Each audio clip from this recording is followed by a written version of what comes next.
ఇష్ట దేవతను మార్పు చేయటం శాస్త్ర సమ్మతం అంటారా? చాలా మంచి ప్రశ్న. ఇప్పుడున్నటువంటి సమాజంలో భక్తుల్లో ఓపిక, సహనము అనేటటువంటివి తగ్గిపోయినాయి.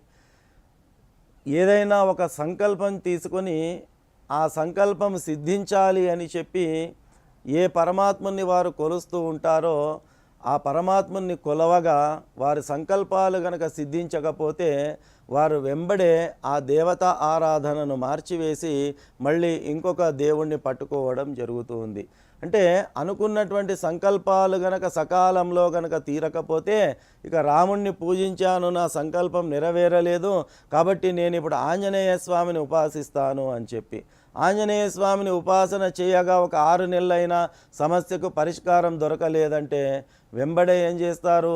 లేదు వెంకటేశ్వర స్వామిని పూజిస్తే వెంబడే మోక్షము దొరుకుతుంది లేదా సంకల్ప సిద్ధి అవుతుంది అని చెప్పి వెంబడే తమ యొక్క ఆరాధనను వెంకటేశ్వర స్వామి వైపు షిఫ్ట్ చేయడం జరుగుతుంది.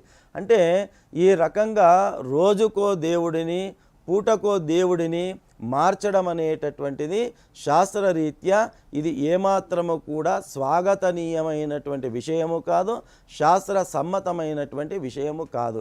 ఎందుకొరకంటే ఇంతకు ముందే మనం ప్రస్తావించుకున్న రీతిగా శ్రీకృష్ణ పరమాత్ముడు అనన్యా చింతయంతో మాం అనేటటువంటి చాలా స్పష్టంగా చెప్పాడు. అంటే నీవు నన్ను గట్టిగా విశ్వసించి నన్ను ఉపాసించినట్టయితే, నన్ను ఆరాధించినట్టయితే నీ యోగక్షేమాలు నేను చూసుకుంటాను అని చెప్పాడు. అంటే అర్థమేమిటి?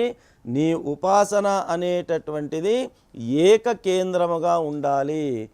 రోజుకో కానీ పూటకో కానీ దేవుడిని మార్చడం అనేటటువంటిది, ఇష్టదేవుణ్ణి మార్చడం అనేటటువంటిది ఇది సరి అయినటువంటి విషయము కాదు.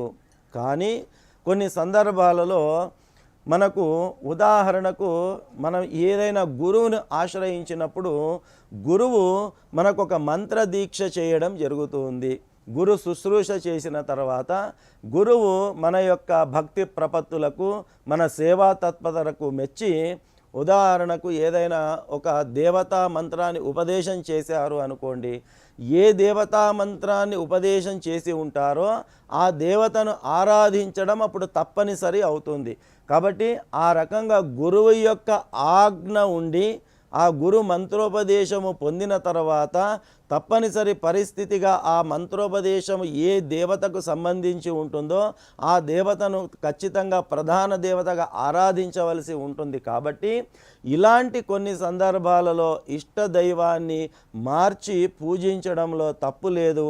కాకపోతే సర్వ సహజంగా ఎప్పుడు పడితే అప్పుడు, ఎలా పడితే అప్పుడు ఇష్టదేవతను మార్చడం అనేటటువంటిది ఇది ఏమాత్రము కూడా సరి అయిన పద్ధతి కాదు.